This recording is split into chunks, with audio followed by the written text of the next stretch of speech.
Bom, nós já vamos iniciar a nossa live, né? Vamos fazer uma live um pouco mais rápida. Pretendemos fazer um pouco mais rápida, já são 22 horas e 27 minutos, né? Quem está entrando aí, só dá um toquezinho se o áudio tá bom aí, né? Dá um joinha aí nos comentários para ver se o áudio tá bom. E aí nós vamos iniciar a nossa live. Hoje nós vamos falar sobre cristianismo versus judaísmo. Hoje nós vamos tratar de um assunto que é interessante, eu acho muito interessante nós tratarmos, e tanto pelo fato dos problemas, né, que acontecem, né, nessa relação, nesse relacionamento entre o cristianismo e o judaísmo, né, uma complexidade que é a complexidade que é esse meio, e também a questão aí dos erros que acontecem, né, até as aberrações que acontecem aí quando se extrapola, né, e que acaba exagerando-se, né, na utilização, né, de símbolos, de objetos e práticas, cerimônias do judaísmo dentro do cristianismo, né. Nós vamos ver até que ponto isso é saudável, né, ou em quais circunstâncias o uso é correto, né, que está certo fazer, e em quais circunstâncias está completamente errado, né? E até mesmo quando acaba sendo tão problemático que pode até envolver a questão do cair da graça, né? Sair do cristianismo, né? E aí cair aí numa apostasia, né? Numa espécie de apostasia, né? Que seria então quando essa mistura aí acaba gerando problemas que pode até chegar no estado da apostasia, tá bom? Então nós vamos trabalhar essa temática, cristianismo versus judaísmo, tá? Então, a primeira, a título de introdução, a gente tem que saber que é uma relação complexa, porém inevitável. Tá? A relação entre o cristianismo e o judaísmo é uma relação complexa, mas é uma relação inevitável. Não é possível evitar essa relação. Por quê? Porque as duas confissões, né, as duas religiões, elas são muito próximas e elas compartilham de muitas coisas em comum, tá? Então, é impossível que exista uma relação entre elas, tá? Você não pode fazer do cristianismo uma coisa completamente afastada e separada, tá? Não é possível. E nós vamos entender ainda nessa live por que não é possível, tá? Então, nós temos que entender também que o problema entre os judeus e os cristãos não é um problema atual, tá? É um problema que você vê em todo o Novo Testamento, você vê ele várias vezes reaparecendo, né, na história da igreja, você vê esse problema reaparecendo, tá? Então, principalmente nas últimas décadas no contexto brasileiro, você vê então uma confusão praticamente generalizada, tá, na questão cristianismo e judaísmo, tá? E nós vamos falar sobre isso, tá? Então, o judaísmo em síntese, tá, é a religião criada pelos judeus partindo das suas interpretações do Antigo Testamento, o Tanar, tá? Para eles o Tanar. Mais especificamente na Torá, que são os 5 primeiros livros do Antigo Testamento, ou a sua interpretação da lei mosaica. Então, o judaísmo é praticamente a interpretação que os judeus fazem do Antigo Testamento, a religião criada em cima dessa interpretação. Isso é judaísmo, tá? É uma síntese, claro, né, do que é o judaísmo, porque nós temos aí uma religião que tem muitos, né, 3 mil anos mais ou menos, né, mais de 3 mil anos, tá? Então é uma religião, uma das mais antigas religiões do mundo, tá? Existem então muitas similaridades entre judaísmo e cristianismo, assim como existem muitas diferenças. Em muitos pontos nós concordamos plenamente com os judeus e em muitos pontos nós discordamos plenamente. Tá? Então existem similaridades, existem pontos de concordância absoluta, né? Assim como os judeus interpretam, nós também interpretamos, assim como os judeus entendem, nós também entendemos, mas existem muitos pontos em que existe uma discordância absoluta. Né? Nós discordamos absolutamente do que eles interpretam e do que eles entendem em muitos pontos. Tá? Então isso significa que é possível um diálogo e harmonia em muitos aspectos, tá? Mas em muitos outros a harmonia ela é impossível. E isso nós vamos ver que está até mesmo descrito nas escrituras, tá? Que existe uma inimizade, entre aspas, que é inevitável entre os cristãos e os judeus. Isso nós vamos ver no texto da Bíblia, tá? O próprio apóstolo Paulo dizendo, olha, que existe uma inimizade que ela é inevitável, tá? Mas nós vamos entender em qual contexto e o que se trata essa inimizade, tá? Vamos lá. Qual a relação, então, a pergunta nossa e o motivo dessa nossa live é a pergunta, qual a relação correta que deve existir entre os dois? Qual a relação correta entre o cristianismo e o judaísmo, tá? Qual que é a relação correta? Nós vamos começar, então, falando sobre as relações erradas, tá? Quais são as relações erradas? Primeira relação errada é a inimizade, o desprezo ou o ódio da nossa parte como cristãos. Tá? Essa é a primeira relação errada que os cristãos têm que ter com os judeus ou com o judaísmo, que é a relação de inimizade, desprezo ou ódio. Tá? E aqui a inimizade eu vou explicar qual tipo de inimizade. Tá? Nós entendemos teologicamente que o cristianismo é a verdadeira religião e que o judaísmo está errado. Tá? Entendemos que os judeus erraram ao rejeitarem o Messias, porém isso não deve ser visto como justificativa para desprezarmos os judeus ou mesmo o judaísmo, nem mesmo odiá-los. A Bíblia deixa clara a importância e o valor dos judeus. Tá? A Bíblia deixa clara a importância e o valor dos judeus. Então, ainda que nós entendemos, né, que a nossa religião, que o cristianismo está correto em relação ao judaísmo e que eles estão errados, tá? A religião deles não salva e eles estão equivocados, isso não é motivo para nós termos inimizade, ódio ou até mesmo indiferença em relação a eles, tá? Então ter isso é errado. Por que eu digo isso?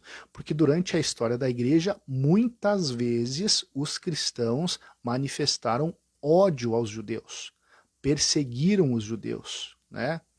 Ridicularizaram os judeus, né? Eles tinham uma relação de inimizade e de ódio. E isso está errado. Por quê? Porque a Bíblia deixa claro o valor e a importância dos judeus.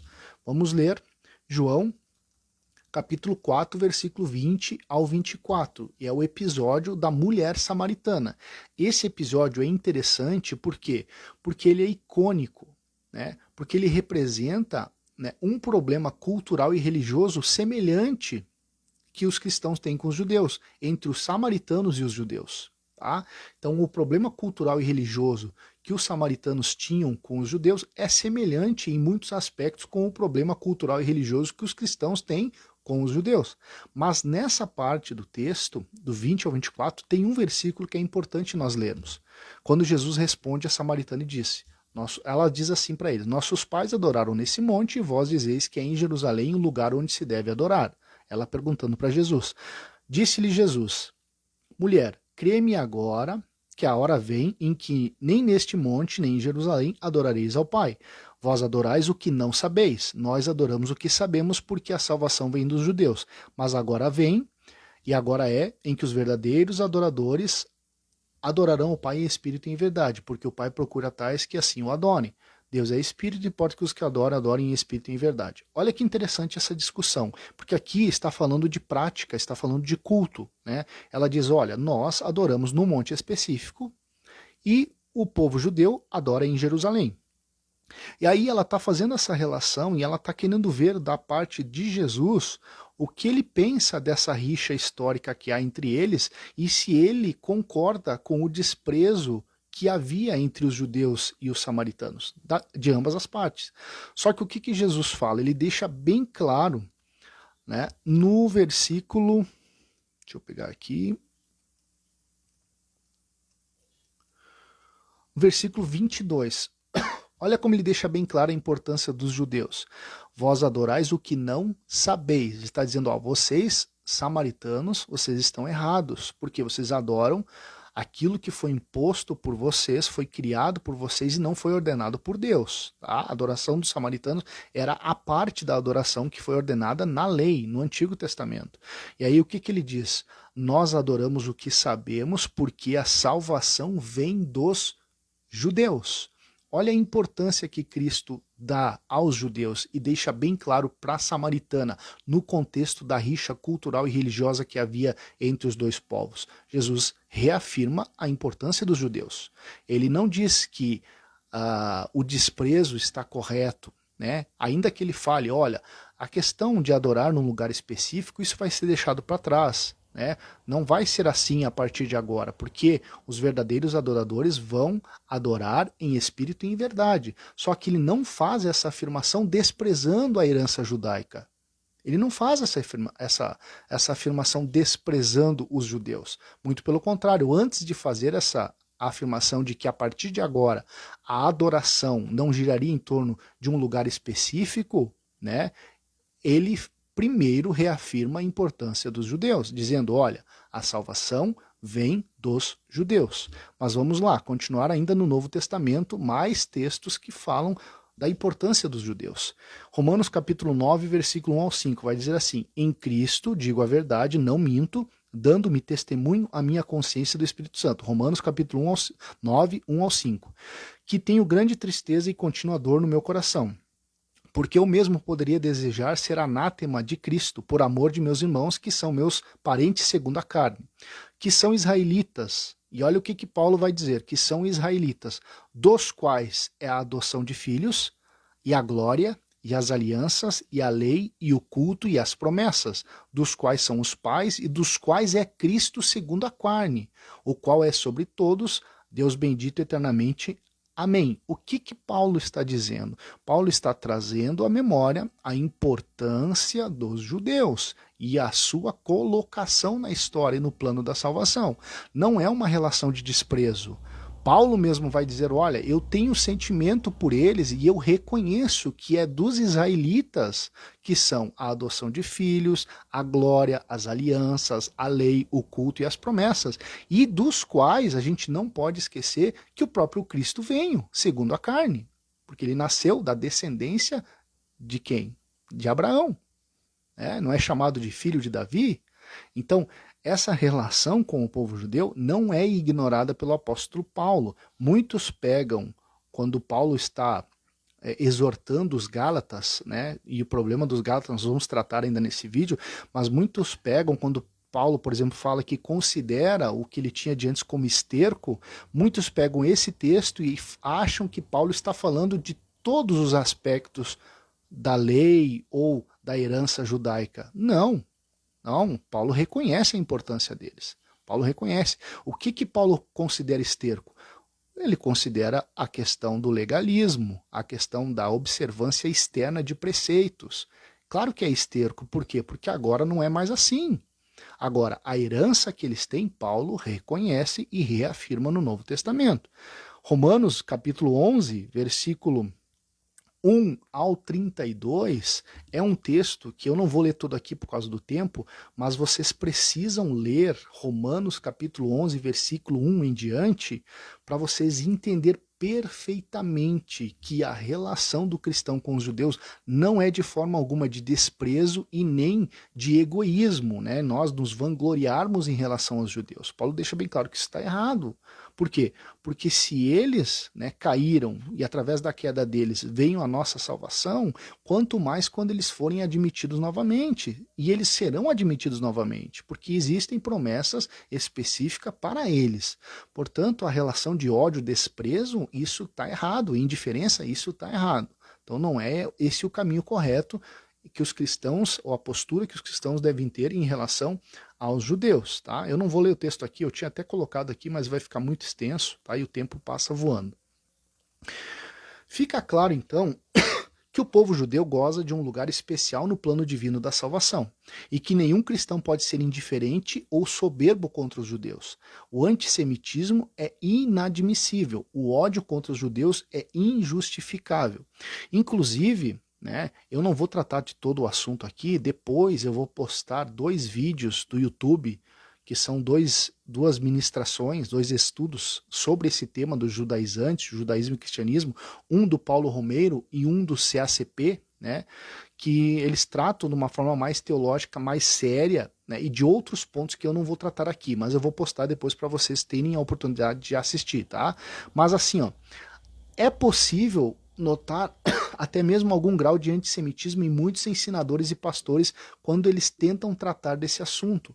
Às vezes eu já observei vários ensinadores falando desse problema dos judaizantes, do judaísmo, da lei, da graça, e às vezes você vê eles passando certo grau de antissemitismo, né? Eles desprezando literalmente ou implicitamente os judeus, né? Na tentativa de deixar claro que nós não devemos, né, trazer o judaísmo para dentro do cristianismo, tá? Então, eles tentam fazer uma coisa correta, mas eles fazem de forma errada às vezes, e eles manifestam até um antissemitismo, tá? E nós temos que tomar cuidado com isso, porque está errado.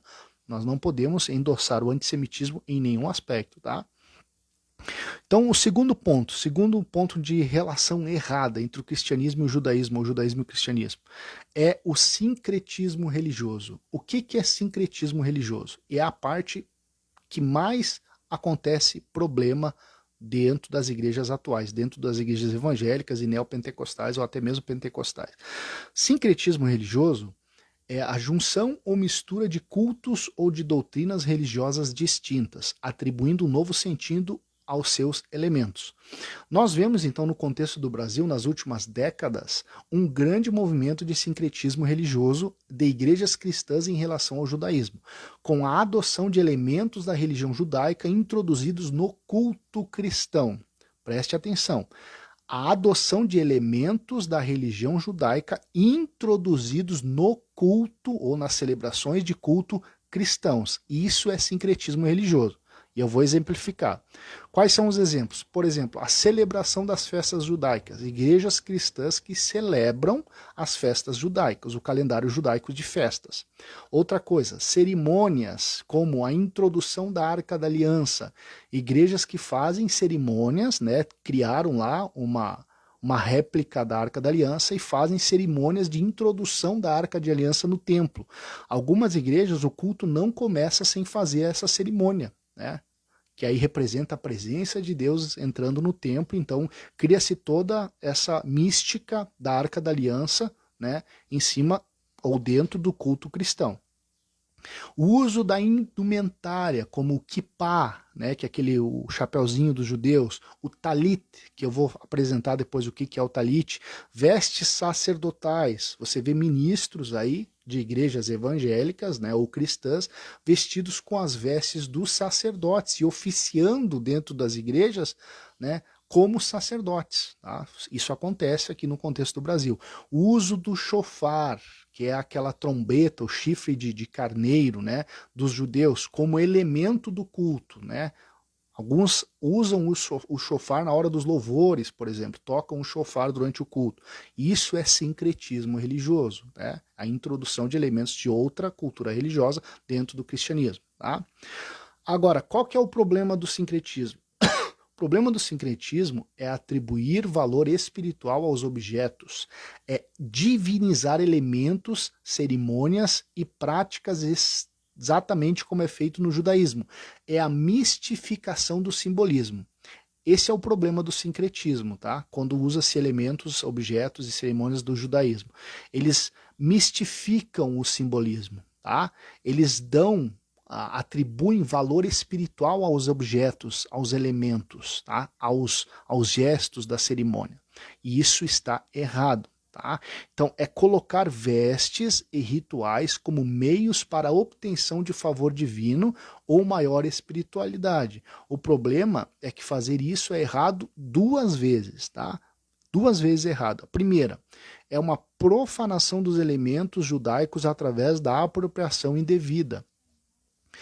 Quando se pega, por exemplo, a Arca da Aliança, né, se traz para um contexto de um culto cristão, né, e se faz uma cerimônia. Né? Outra coisa, quando se pega, por exemplo, roupa, indumentária, né? Se pega tantas coisas que eles pegam aí de Israel, por exemplo, faz essas campanhas com elementos de Israel, pedrinha de Israel, terra de Israel, óleo de Israel. Quando se pega isso e se coloca valor espiritual e se mistifica esses objetos, isso está errado. Por quê? Porque, em primeiro lugar, é uma profanação dos elementos judaicos. Por quê? Porque você está tirando eles do contexto do judaísmo e está usando eles em outro contexto. Você não está usando eles como eles deveriam ser usados ou como eles são usados dentro do judaísmo. você está usando ele num ambiente estranho, né? Então isso está errado, tá? É a profanação dos elementos judaicos, tá? É a apropriação indevida. Segundo ponto, você vai promover um retrocesso ao cristianismo, trazendo os cristãos de volta aos elementos passados e à obsoleta fé baseada no exterior, no ritualismo.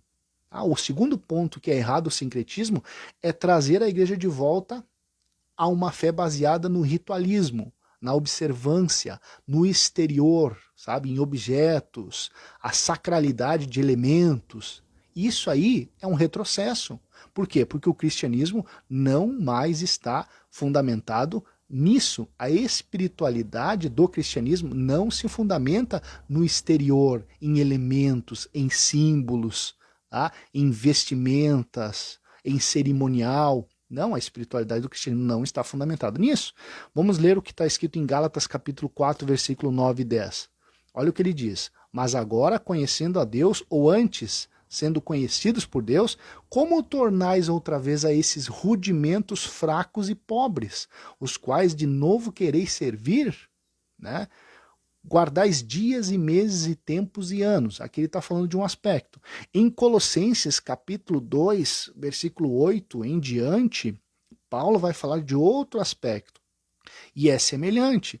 Ele diz no versículo 8, tende cuidado para que ninguém vos faça presa sua por meio de filosofias e vã sutileza, segundo a tradição dos homens, segundo os rudimentos do mundo e não segundo Cristo. Quando você faz o sincretismo e coloca a observância de rituais judaicos, símbolos judaicos, objetos judaicos, espiritualiza, mistifica isso, você está fazendo o quê?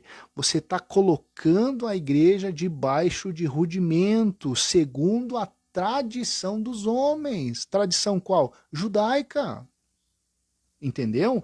Você está colocando a igreja debaixo de um jugo que não está mais sobre a igreja. Não está mais. Tá? E a observância de coisas exteriores é redução, rebaixamento do cristianismo, rebaixamento da espiritualidade cristã, que não se fundamenta mais nisso. Entendeu? Então, o cristão que precisa ver alguma coisa para sentir algo espiritual, ele está errado. Ele ainda não descobriu o que é Cristo. Ele não sabe que a graça é a interiorização, né? O homem como templo, o homem como sagrado, o homem como ungido, o homem como objeto de culto. O vosso culto é a vossa vida, não é os elementos que você apresenta, a roupa que você veste, os gestos que você faz no culto. Não é isso a espiritualidade cristã. Isso é a espiritualidade judaica. Então, quando você traz esses elementos usando e dando a eles esse poder místico que os judeus dão, você está rebaixando o cristianismo. Tá? Você está rebaixando o cristianismo. E no extremo, você pode até colocar o cristianismo debaixo da lei novamente. Nós vamos falar sobre isso. Tá? Então, quando se introduz objetos, vestes, cerimônias ou observâncias judaicas no culto cristão, atribuindo ou tratando-os como meios de espiritualidade ou como meios para atrair a atenção de Deus ou ser mais santo, qualquer atribuição mística ou sagrada, ao fazer isso, as igrejas estão caindo em erro, até pecando contra Cristo, até mesmo descaindo da graça. A questão é simples para nós pensar, e é uma questão lógica. A questão é simples. Estas coisas não servem para tornar os judeus espirituais ou agradáveis a Deus. Se não servem para eles, também não podem servir para nós. É simples. Nós sabemos, porque nós conhecemos o Novo Testamento, nós sabemos que o judeu debaixo ou no contexto do seu judaísmo, toda a sua indumentária, todo o seu simbolismo, todas as suas cerimônias não servem para torná-los agradáveis a Deus. Não servem, eles estão presos, né? Eles estão cegos diante de Deus. Então por que nós que somos cristãos, que já não estamos debaixo disso, vamos trazer isso para dentro das nossas igrejas? Não faz sentido. Por quê? Porque se não serve para ele se aproximar de Deus, não vai servir para nós. E algumas pessoas introduzem essas coisas para quê? Para passar essa ideia de que eu tô carregando a arca, então Deus está comigo, eu estou com a presença de Deus. né? Eu estou observando uma cerimônia, uma festa judaica, o simbolismo dela, mesmo que seja o simbolismo correto do Antigo Testamento. Então ali eu estou agradando a Deus, quando na realidade não está. Porque os judeus não agradam a Deus fazendo isso. Né? Por que nós vamos agradar? Entende? Se não funciona para eles, não vai funcionar para nós. Por quê? Porque nós não estamos mais presos ou ligados a esse contexto. Tá? Vamos lá. Então, agora tem um outro problema. Algo que muitos que praticam o sincretismo religioso ignoram é que introduzir muitos desses elementos, objetos e cerimônias é reintroduzir a lei. É cair no mesmo erro dos Gálatas. É muito mais que uma mera celebração. Preste atenção. Algo que muitos dos que praticam o sincretismo religioso com os elementos da fé judaica, eles ignoram ou até não fazem ideia que eles estão fazendo, é que eles estão introduzindo novamente a lei na igreja. É mais que uma cerimônia, é mais que um objeto, é mais do que uma celebração. Eles estão reintroduzindo a lei e colocando a igreja debaixo da servidão, mesmo que eles não saibam que estão fazendo isso. Olha o que diz, né? E agora eu vou usar um exemplo aqui para vocês, tá? E eu disse que eu ia fazer isso. Vou trazer um objeto que é usado no culto judaico, tá? No culto do contexto do judaísmo, para vocês terem uma ideia. Quando, vocês que estão assistindo, né, vocês que vão assistir depois, mas você pode fazer esse exercício comigo. Se você falar assim, ó, se eu falar para você, imagine um judeu religioso, né? Qual a referência que você tem aí de um judeu religioso na sua cabeça, né? Se você pensar assim, um judeu religioso, que referência que eu tenho? Com certeza você vai vir à sua mente a imagem de um judeu usando este objeto que eu vou colocar aqui para nós e vou apresentar para vocês. Depois eu vou explicar por que é errado os cristãos usarem ele, tá? E vou explicar por que eu tenho ele, tá? Mas pense aí num judeu religioso e vai vir essa imagem na mente de vocês. Deixa eu colocar aqui.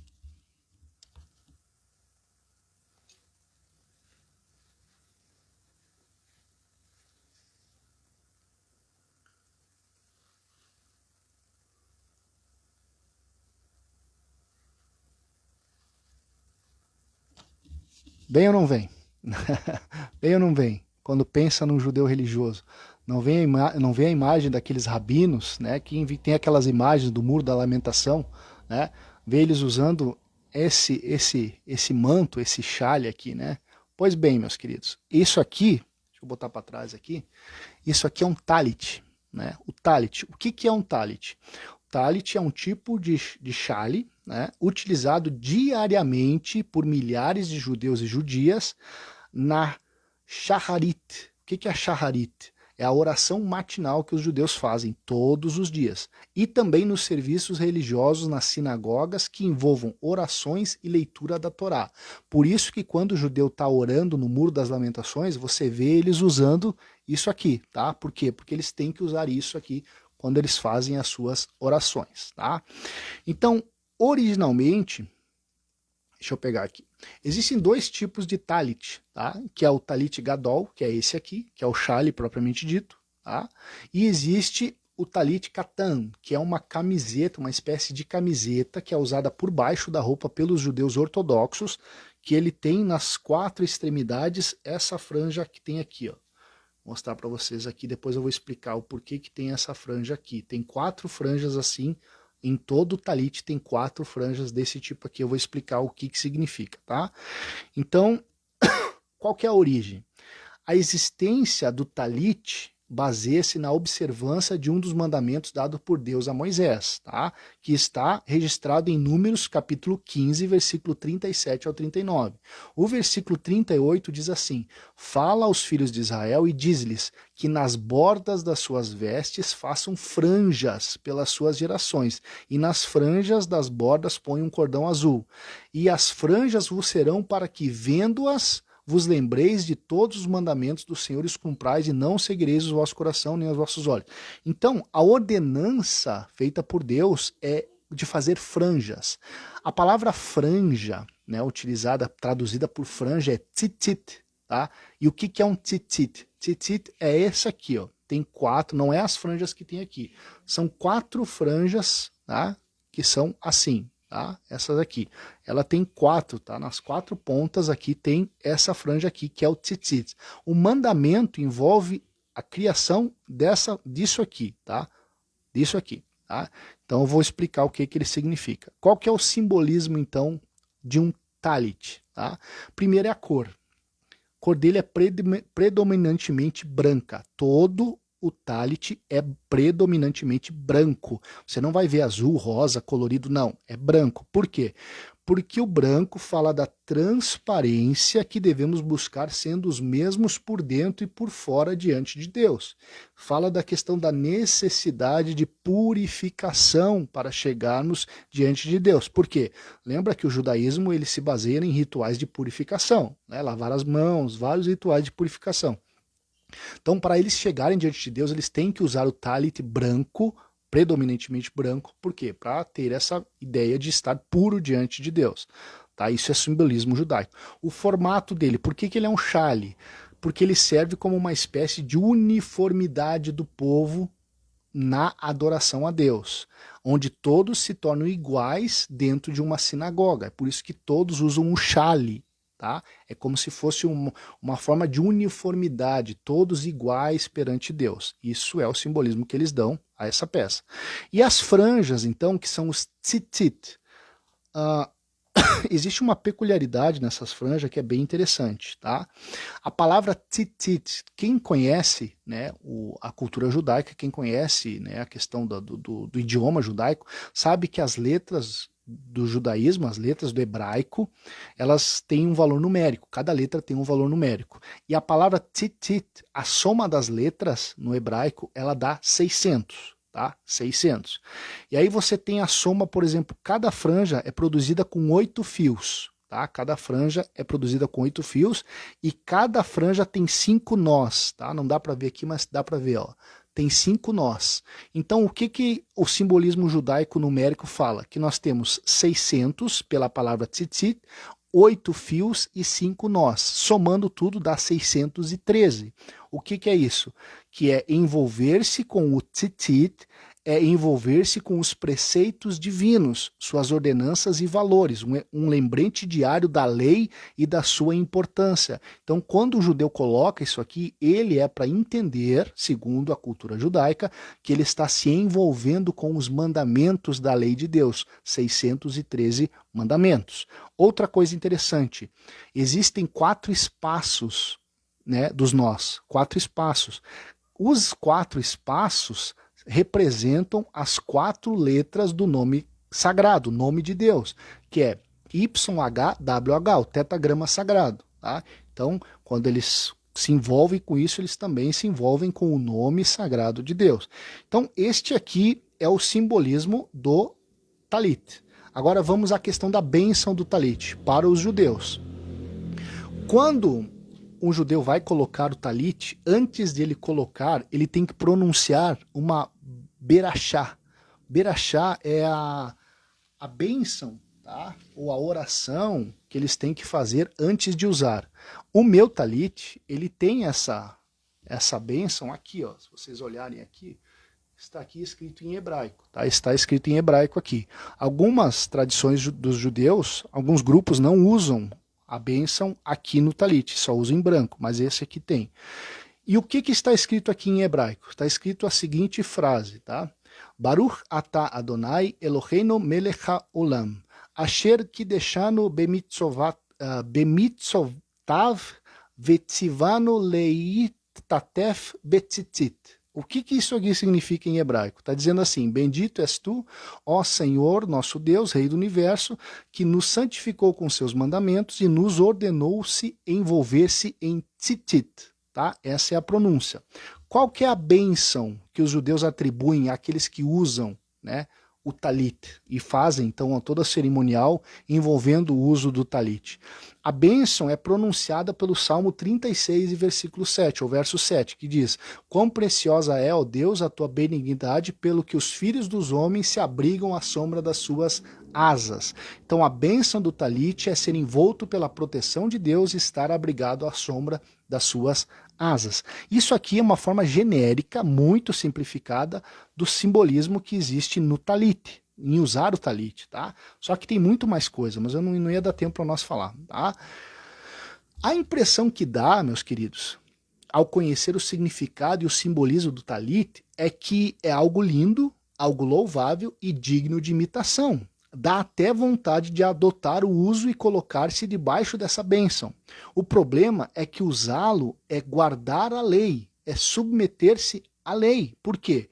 Porque o judeu não usa isso aqui porque ele quer usar. Tipo, é um acessório que eu gostei, que eu criei, que eu inventei, e a gente usa por mera formalidade. Não. Para um judeu, usar o talit é cumprimento de um preceito da Torá, cumprimento de um mandamento. É por isso que eles usam todos os dias, todas as manhãs e toda vez que eles estão orando nas sinagogas, ou em público, ou fazendo a leitura da Torá. Eles usam o talit. Por quê? Porque é cumprimento de um mandamento. Só que tem um texto, irmãos, em Gálatas, que nós precisamos prestar atenção. Gálatas 5:3 diz assim: e de novo protesto, Paulo falando, de novo protesto a todo homem que se deixa circuncidar, que está obrigado a guardar toda a lei. O que Paulo está dizendo? Olha, se vocês escolherem guardar um mandamento, vocês são obrigados a guardar toda a lei. Dá para nós contextualizar com essa questão de usos de simbolismos, cerimônias e objetos da cultura judaica dentro do cristianismo, como fazendo parte do culto cristão. Se nós escolhermos usar o talit, como alguns cristãos, alguns pregadores, algumas igrejas usam o talit, nós somos obrigados a guardar toda a lei. Por quê? Porque usar talit é cumprir mandamento, é cumprir preceito da lei de Moisés.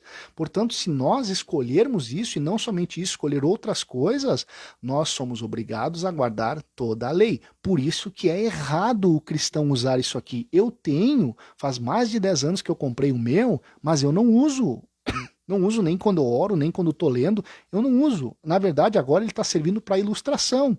Nas aulas do IBJL, quando falamos sobre judaísmo e coisa, eu levo para mostrar para os irmãos, né? Para ter uma referência. Tá? E estou usando hoje aqui na live.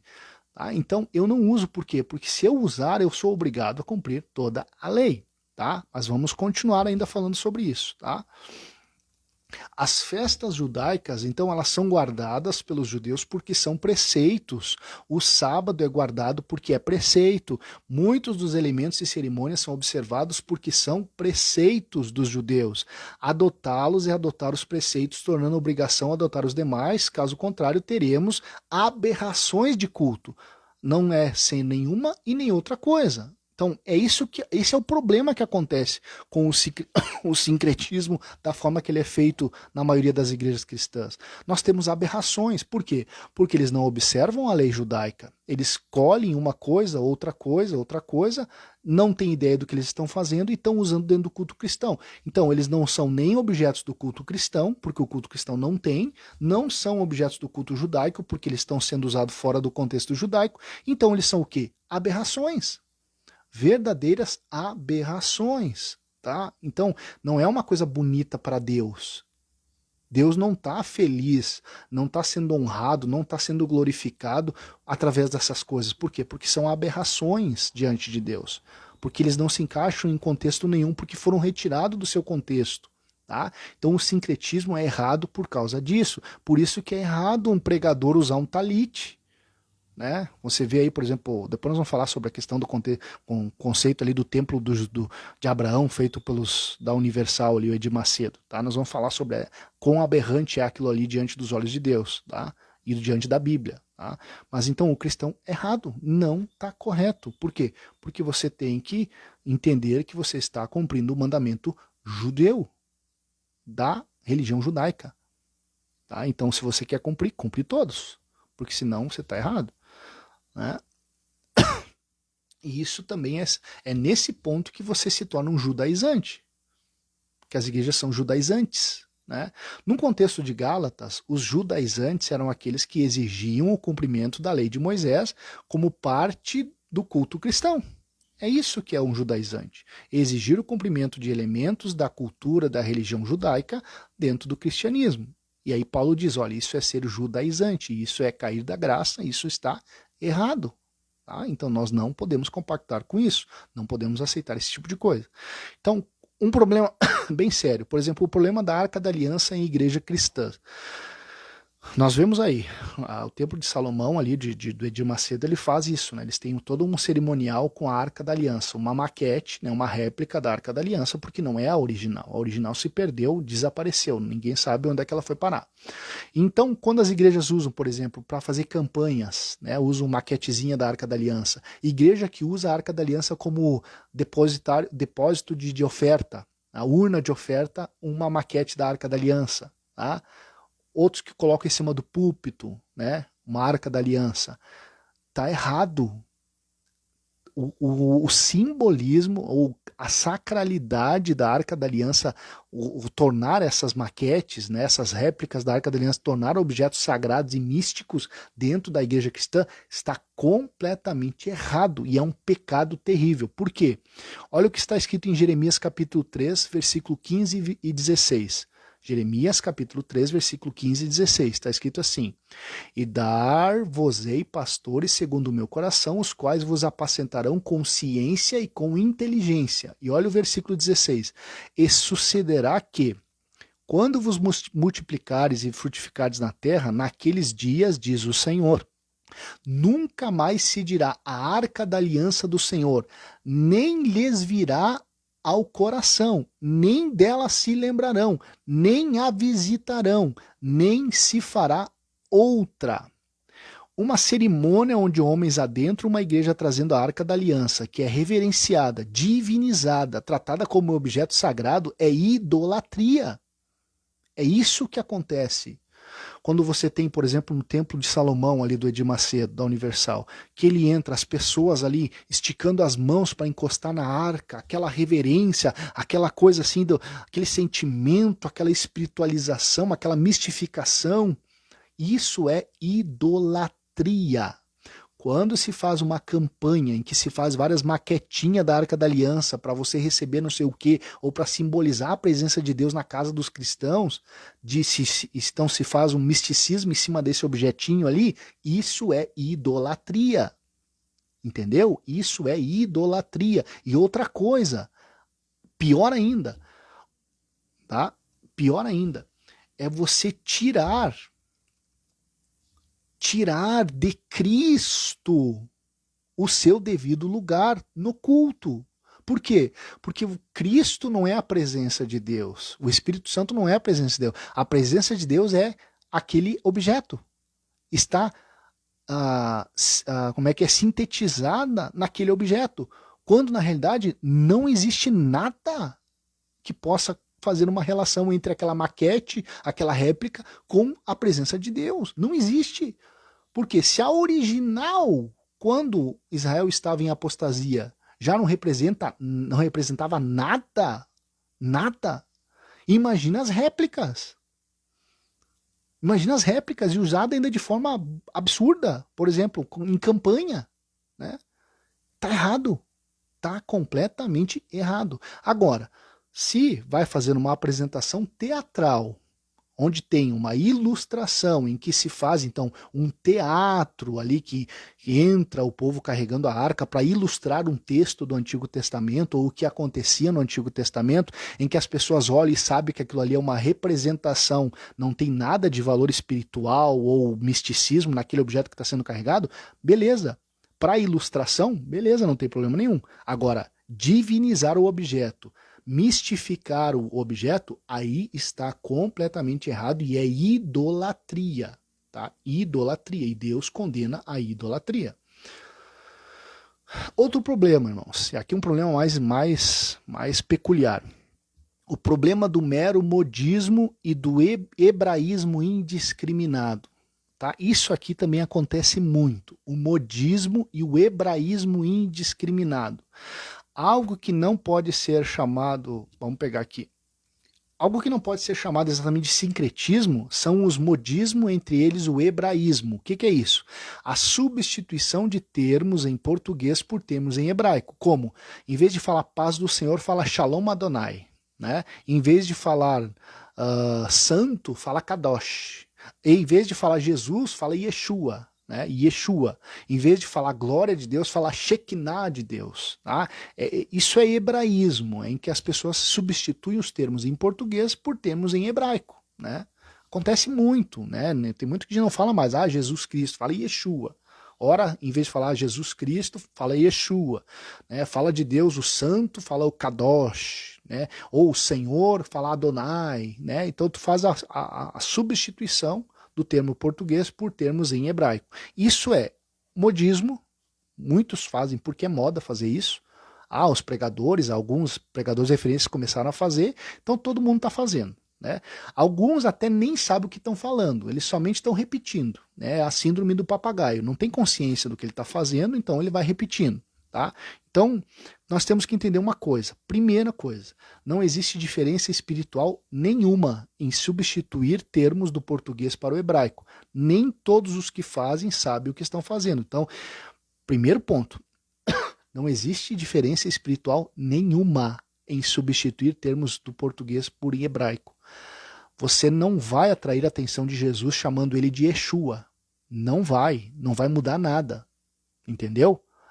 Chamar Deus de santo, em vez de falar, santo, Deus Kadosh, né? Isso não tem diferença espiritual nenhuma. Não tem. É meramente uma mudança de termo. Meramente isso. Não acrescenta em nada na questão espiritual ou na questão de chamar a atenção de Deus, porque olha, não está me chamando de Jesus, está me chamando de Yeshua, que seria o nome original, na língua original. Em princípio, não tem diferença nenhuma. Segundo, isso é um problemático também, porque para muitas pessoas, tá, as palavras não fazem sentido algum. Por quê? Vamos pegar um exemplo. Visitante que está na igreja que não conhece o contexto da igreja, não conhece o contexto dos termos, ele não ouviu pregações, ele é uma pessoa que está ali, que chegou e não sabe. E aí vê o pregador misturando termos em hebraico com português. Né? Yeshua está aqui, adore Yeshua, se entrega a Yeshua. A pessoa que está ali, ela não sabe o que está. Para ela não representa coisa nenhuma, ela não sabe o que é. Então, quando se exagera nesse hebraísmo, corre-se o risco de não conseguir passar a mensagem que deveria ser passada. Você cria um problema de linguagem, de comunicação. Por quê? Porque você introduz termos que são desconhecidos ao público. Você sabe o que significa. Né? Talvez o contexto próximo sabe o que significa. Kadosh, Shekinah, né? Adonai, Shalom. Né? Você sabe, a igreja talvez saiba, agora os visitantes não sabem. Então você pode correr o risco de errar na transmissão da palavra de Deus quando você exagera nisso aí. Outra coisa, tá? Fazer dos termos meros bordões ou utilizá-los indiscriminadamente é, na minha opinião, uma certa profanação, um tipo de profanação. Eu vou dar um exemplo. Né? Aqui no bairro tem uma loja que eu estava olhando ali, o nome da loja é Yahvé. Né? Loja Yahvé. Yahvé é o quê? É uma transliteração do nome sagrado de Deus, né? Do tetagrama. Y, né? Que é o nome de Deus, que é o nome impronunciável de Deus. Né? Alguns falam que é Javé, né? Outros Yahweh, né? E aí depois foi aportuguesado e se virou Jeová. Tá? Então o nome de Deus, né? YHWH. E aí uma das expressões é Yahvé. Agora, opa, voltou. Acho que tinha caído a transmissão, mas voltou. Ainda voltando, você imagine, por exemplo, né? Os judeus não pronunciavam o nome de Deus. Né? Eles consideravam tão sagrado o tetagrama YHWH que por eles não pronunciarem, a pronúncia correta se perdeu. E não se sabe mais exatamente qual que é a pronúncia do nome de Deus, YHWH. Alguns falam que é Yahvé, outros Javé, né? Depois se tornou Jeová, né? Mas não se sabe corretamente. Então tu imagina, né, a sacralidade do nome de Deus colocada na placa de um comércio, de um estabelecimento comercial. Né? É ou não é uma profanação? A pessoa que fez, talvez fez com as melhores das boas intenções e nem sabe o que está fazendo. Né? Mas é errado. Por quê? Porque uma pessoa que não é cristã vai ler aquilo ali e não vai entender o que é. E pode até mesmo zombar daquilo ali. mas ela não sabe que ela está zombando do nome sagrado de Deus. Entendeu? Então notem que às vezes esse hebraísmo de misturar as coisas pode ser problemático. Pode ser bem problemático, né? Então, na minha opinião, é necessário então ter cautela e bom senso, sem exagerar ou correr o risco de banalizar os termos. Então, não é que eu acho completamente errado os pastores trocarem, usarem, não tem problema nenhum, só que não pode banalizar e não pode exagerar. Tem que tomar cuidado que não é para fazer indiscriminadamente. Uma vez, por exemplo, eu ouvi um pregador da igreja Israelitas da Nova Aliança, que é uma igreja messiânica, né, de judeus messiânicos, né? Inclusive a liturgia lá em hebraico e tal, eles mantêm toda o arcabouço judaico, só que incluíram Jesus como sendo o Messias. Aceitam Jesus como sendo o Messias. Mas é mais ou menos a igreja de Gálatas ali, tá? Mesma coisa. Infelizmente é. E aí o rabino, que é o pastor, ele estava dando um estudo, e ele falando assim, por que era importante aprender a falar hebraico? Porque quando Jesus Cristo voltar, ele vai chamar a sua igreja em hebraico. E aí a pessoa que não aprendeu não vai entender. Olha que absurdo, irmãos. Que absurdo um camarada que é ensinador, dito rabino, consegue dizer. Né? Que se nós que somos a igreja de Cristo não aprendermos a falar em hebraico, quando Jesus Cristo vê, nós não vamos entender o que ele está falando. Que absurdo! Que absurdo. O que é isso? Supervalorização do hebraico. Né? Supervalorização. É um absurdo. Tá?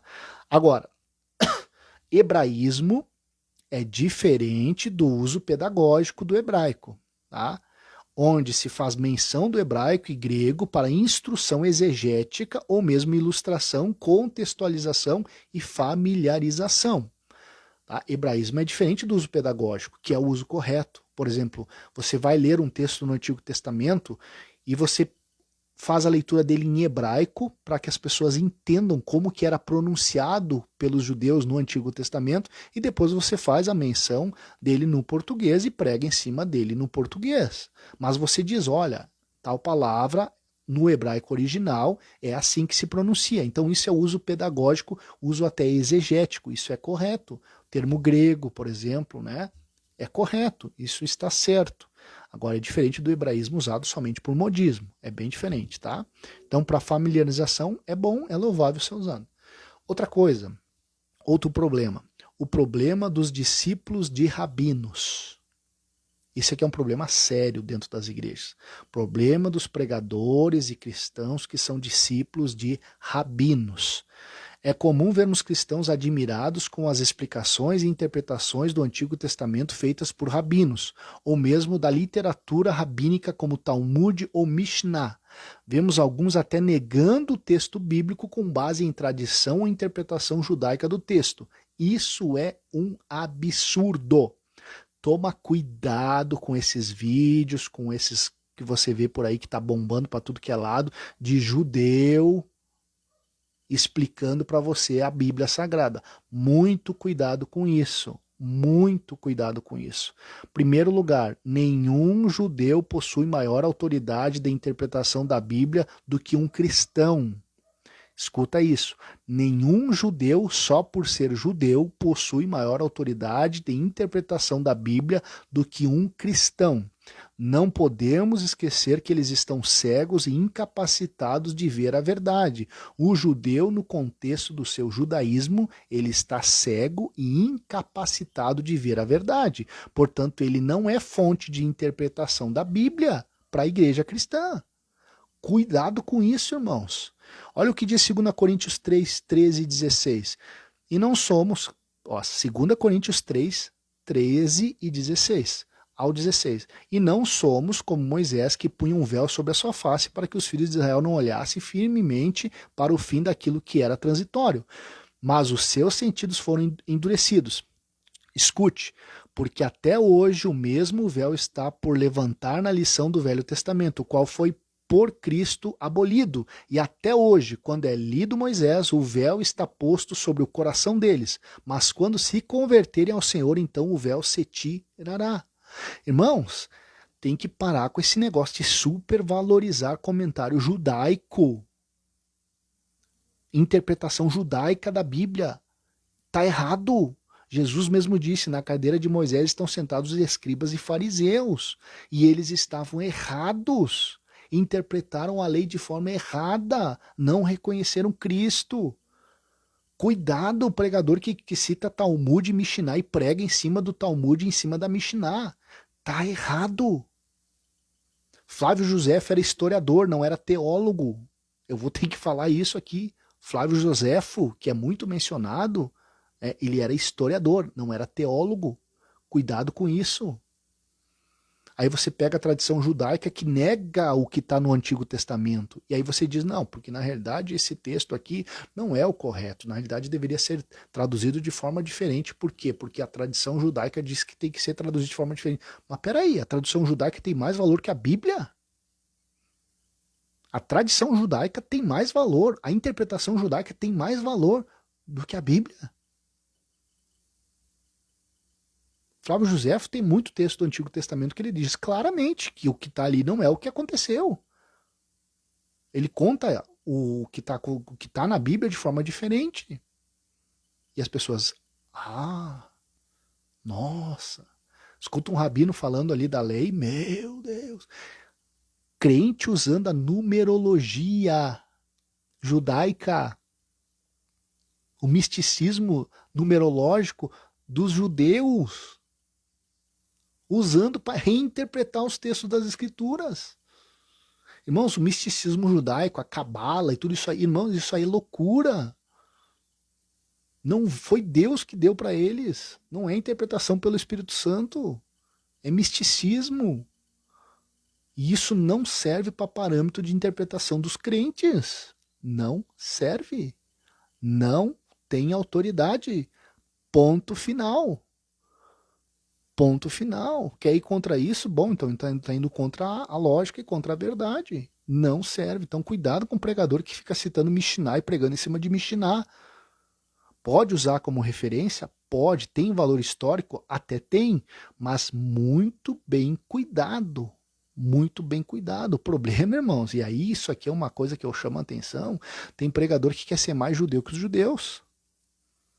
Tem pregador que quer entender de cultura judaica mais do que os judeus. E aí você vê pregador querendo ensinar judeu como é ser judeu. O que é a interpretação deles. Tá errado. Tá errado. Então acontece muita aberração. Muita aberração. Mas nós vamos ter que se vacinar contra isso. Tá? Não tem valor a interpretação judaica. Eles não conheceram a Cristo. Então como é que você vai valorizar? Não tem como. Agora então, para finalizar. Qual é o uso correto e a relação correta que devemos adotar em relação aos símbolos, objetos e cerimônias do judaísmo?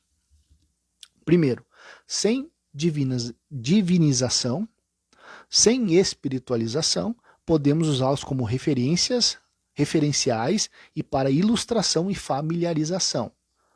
Ok? Nós não podemos divinizar, não podemos mistificar, não podemos espiritualizar. Mas nós podemos usar como referenciais e para ilustração e familiarização. Vou dar uns exemplos. Quando nós usamos, por exemplo, o candelabro, né, que é a menorá, candelabro de 7 braços. Quando nós usamos ele, né, para nos lembrarmos do que ele significava no contexto do seu uso no tabernáculo, no templo. Por exemplo, não é errado ter um menorá, ter um candelabro em casa, ou até mesmo ter algum dentro de uma igreja, ou o pastor ter na sua estante, não é errado. Você vai olhar para aquilo ali e vai identificar, olha, era assim que era o candelabro que era utilizado no templo. Aí você pode até analisar qual que era o simbolismo dele no Antigo Testamento, ok, beleza. Só que você não vai divinizar aquilo ali. Você não vai mistificar em cima daquilo ali, achar que por causa que ele está ali na tua sala, você vai ter uma bênção especial de Deus. Não. É meramente um objeto para familiarização, contextualização, né? Beleza, você vai identificar, não está errado. Outra coisa, quando nós usamos uma bandeira de Israel como reconhecimento da herança moral e do seu papel no contexto do plano eterno de Deus, a igreja ter uma bandeira de Israel lá dentro não está errado. Por quê? Porque ela vai reconhecer, olha, nós temos uma relação com Israel. O cristianismo tem uma relação com Israel. Está ali a bandeira de Israel, nós reconhecemos isso. Agora, você não vai ver cristão passando a mão na bandeira para receber uma bênção de Deus. Não vai ver. ou fazendo uma cerimônia com a bandeira, né? Por exemplo, tem um pregador que é muito famoso aqui em Caxias do Sul, que ele vinha com a bandeira de Israel, colocava em cima do púlpito e fazia todo um ritual em cima da bandeira de Israel. Aí tá errado. Aí é idolatria. É idolatria. Carregava, se enrolava na bandeira para mostrar alguma espiritualidade que não tem. A bandeira de Israel não tem espiritualidade nenhuma. Serve como referência? Serve. Familiarização? Serve. Agora, espiritualidade? Zero. Zero. Ó. Outra coisa. Isso aqui é um exemplo meu. Eu compartilho às vezes nos grupos, no meu Face, né, nos grupos do IBJL, canções judaicas. Eu compartilho. Cantadas em hebraico. Para mim, é um meio de imersão ou meio de me aproximar à realidade bíblica. São canções cujas letras são extremamente fiéis ao texto do Antigo Testamento e pela questão do idioma é um meio de aprendizado. Eu sinto uma familiarização com o Antigo Testamento. Eu gosto muito do Salmo que diz, né, que quando o povo chegou na Babilônia, né, o povo da Babilônia pedia que eles cantassem uma das famosas canções judaicas dos judeus, né, dos hinos de Sião, cantem para nós um dos cânticos de Sião. Né? Eles vão dizer como que poderemos cantar em terra estranha. Então os cânticos de Sião eram o que? Os salmos. Então eu gosto muito de ver hoje que tem disponível para escutar judeus cantando em hebraico os salmos, trechos dos salmos. Então é uma forma de familiarização. Agora, não existe espiritualidade, misticismo nenhum nisso. Nenhum nisso. Né? Não existe. É meramente uma coisa de achar uma coisa bela, né, ter uma referência da linguagem, né, e uma familiarização com o contexto. Claro que eles cantavam naquela época de forma diferente como é cantado hoje. Era mais recitar de forma cantada os salmos na época do Antigo Testamento. Mas é uma forma de ter um referencial. Tá? Então eu acho bonito, eu acho bom. Né? Eu acho até mesmo louvável que nós tenhamos essa proximidade, reconhecemos isso, temos essa familiarização. Beleza, agora nada de misticismo, nada de divinização, nada de espiritualização. Tá? Então, a questão da riqueza e beleza da cultura, deixando então de lado a questão mística, a cultura judaica é riquíssima e pode ser usada para enriquecimento individual. Né? Nós não temos aí, no meio de uma podridão, que é a cultura brasileira atual. Então, nada melhor do que você ter uma referência de uma cultura elevada, uma coisa mais bela, uma coisa mais simbólica, que te leva a princípios, a símbolos, né, uma coisa moral, entendeu? Até mesmo apontam para um âmbito espiritual, né? Não é espiritualização, mas apontam para uma necessidade de o homem ter uma realidade espiritual. Então, é bonito. Eu tenho um filho de 6 anos de idade, né? Eu tenho em casa os hinos que eu tenho baixado em hebraico e eu tenho lá copiado e ele está aprendendo a cantar em hebraico. Né? Nós paramos de vez em quando e a gente pega a letra e ele vai cantando, ele vai ouvindo. Para quê? Familiarização. Apresentar a ele uma coisa bela, uma coisa mais bonita e tentar livrar ele dessa podridão que nós temos aí, até mesmo dentro do contexto gospel. Podridão que nós temos dentro do contexto gospel que se diz cristão. Tá? Então eu quero trazer isso, eu vejo um valor nisso. Tá? Agora não é espiritualização e misticismo. Porque se nós olharmos, por exemplo, a Bíblia, olha o que Paulo diz, Romanos 10:2. Romanos 10:2, Paulo diz assim, porque eu lhes dou testemunho que tem zelo de Deus, que os judeus têm zelo de Deus, só que ele diz, não com entendimento. Então Paulo está testificando que os judeus têm zelo de Deus, eles fazem com zelo. Tá? Então, é este zelo de Deus que pode servir e muito para o nosso enriquecimento. Se nós que temos o entendimento não manifestarmos o devido zelo pelas coisas de Deus, estaremos desonrando o entendimento que acreditamos ter. Então, Paulo testifica que eles têm zelo de Deus. Né? Então, é bom nós olharmos para o zelo que eles têm e tirar algumas lições para nós. Porque às vezes nós somos tão desleixados na nossa espiritualidade que nós passamos vergonha diante de um judeu. Ou até mesmo de outras tradições, outras religiões. Só que isso aí está errado, por quê? Porque se nós que temos a teologia correta e sabemos a verdade, nós somos desleixados e não temos o mesmo zelo que eles têm, nós estamos errados. Então, às vezes, é justo nós aprender com eles. Né? Serve para nós de lição. Tá? Então, o nosso vídeo hoje foi para trazer então, uma discussão, né, sobre esse tema. Eu acho que foi bem proveitoso, deu para deixar bem claro as coisas, tá? Então não fica aí repetindo palavras em hebraico meramente por repetir, né? Vai estudar a cultura judaica, vai estudar o idioma judaico, vai aprender o que significa, como que era, né, em qual contexto, né? Shekinah, por exemplo, não existe na Bíblia a palavra Shekinah, né? É uma coisa meramente da tradição judaica fora da Bíblia, né? Então, glória do Antigo Testamento não é Shekinah, não é, tá? Então, mas as pessoas já usam como sendo um termo bíblico, e não é. Então, notem que é bom estudar, é bom prestar atenção, principalmente quando envolve coisas de culturas diferentes, de religiões diferentes que a gente não sabe. Né? Não seria estranho, por exemplo, eu entrar agora num terreiro de macumba e pegar e observar o culto que eles fazem e trazer para dentro da igreja, e dizer assim, olha, eles estão fazendo uma coisa lá que eu achei legal, o simbolismo é bonito, tal, fala de coisa legal, vamos trazer para a igreja cristã. Não seria estranho? Pois é. A mesma coisa acontece quando nós pegamos elementos da cultura e da religião judaica de forma errada e introduzimos dentro do culto cristão. A mesma coisa. Até mesmo idolatria. Tá?